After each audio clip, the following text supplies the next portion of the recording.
গত 16 বছর 6 মাস 36 দিনে কিন্তু আমরা ওই বন্যাদেরকে রাজপথে দেখি নাই। সংস্কারের নামে মানুষকে এক ধরনের বাতুল তুলে দিয়ে তারা ভিন্ন কোন এজেন্ডা বাস্তবায়নের স্বপ্ন দেখছেন। বাংলাদেশের বিপ্লবী ওয়ার্কার্স পার্টির আমরা আমাদের প্রত্যেক অঞ্চলে, প্রত্যেক এলাকাতে, প্রত্যেক ইউনিটে আমাদের নেতৃবৃন্দকে আহ্বান করলাম, ছাত্রদের উপর গুলি হচ্ছে, এগুলি চলবে, এগুলি ঠেকাতে হলে আমার বিপ্লবী ওয়ার্কার্স পার্টি নেতা কর্মীদেরকে রাজপথে থাকা রাখবে। বিপ্লবী ওয়ার্কার্স পার্টির ডাকে সেদিন আমার পার্টির রাজপথ নেতৃবৃন্দ সহ, আমার গার্মেন্টস শ্রমিক সংগঠনের নেতৃবৃন্দ সহ, আমার ওই বিভিন্ন শ্রমিক সংগঠন, কৃষক সংগঠন, ছাত্র যুব সংগঠনের নেতৃবৃন্দ সহ আমরা সেদিন বাংলাদেশের রাজপথে নেমে আসি। আপনি দেখেছেন বিপ্লবী ওয়ার্কার্স পার্টি এই যে 2 জনের ছবি আমাদের আজকেও ব্যানারের মধ্যে শোভা পাচ্ছে।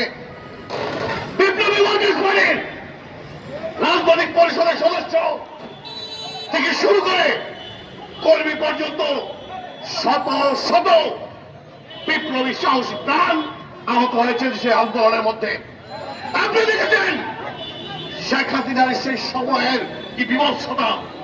তারা যুবকদেরকে হত্যা করে পুলিশ ট্যাঙ্কের উপর থেকে কিভাবে একটা অর্ধবিত যুবককে টেনে হিঁচড়ে আবার নিচে নামাচ্ছে। আপনার দৃশ্য দেখেছেন, ওই ব্যাংক গাড়ির উপরে শেখ হাসিনার পুলিশ কিভাবে আমার ছাত্র জনতাকে মেরে হত্যা করে স্তূপ দিয়ে আগুন লাগিয়ে দিয়েছে। আপনারা দেখেছেন এই বাংলাদেশের মধ্যে মানুষ হত্যার কি বিভৎসতা, সেই দৃশ্য আপনারা দেখেছেন।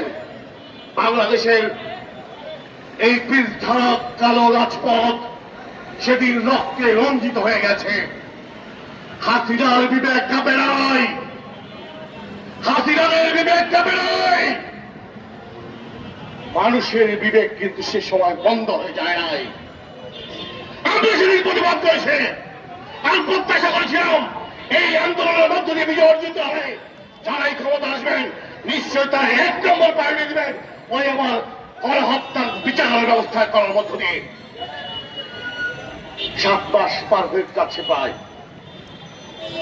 মোল্লা ইউনুসরা কিন্তু সেই বিচার করছেন না, মোল্লাগিরি করছেন। বাংলাদেশের মধ্যে রাজনৈতিকদের অনেকের মাথায় টুপি পরিয়ে দিয়েছেন, টুপি ওদের উত্থান করানোর চেষ্টা করছেন। ওয়াকার সাহেবরা প্রথম টেলিভিশনের সামনে সেই বলা শুরু করেছিলেন, তারা ওই জাতাল ইসলামী, হেমাদুল ইসলামী, অমুক ইসলামী, তমুক ইসলামী দর্শকদেরকে নিয়ে তারা গিয়ে দেখেছেন। সেইখান থেকে সূত্রপাত হয়ে শুরু হয়েছে রাজনৈতিকদের মাথায় টুপি পরায় দেওয়া, রাস্তাঘাটের মধ্যে ওই আরবি স্টাইলে ক্যালিগ্রাফি লাগানো।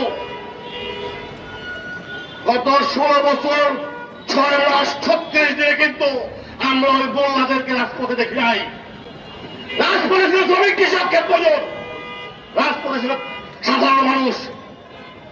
সেই সাধারণ মানুষের আন্দোলনের কথা বলছি আমরা। সংগ্রামে বন্ধুরা, আজকে এই সরকার, অন্তর্বর্তীকালীন সরকার অহেতুক কালক্ষেপণ করছেন। সংস্কারের নামে মানুষকে এক ধরনের বাতুল তুলে দিয়ে তারা ভিন্ন কোন এজেন্ডা বাস্তবায়নের স্বপ্ন দেখছেন।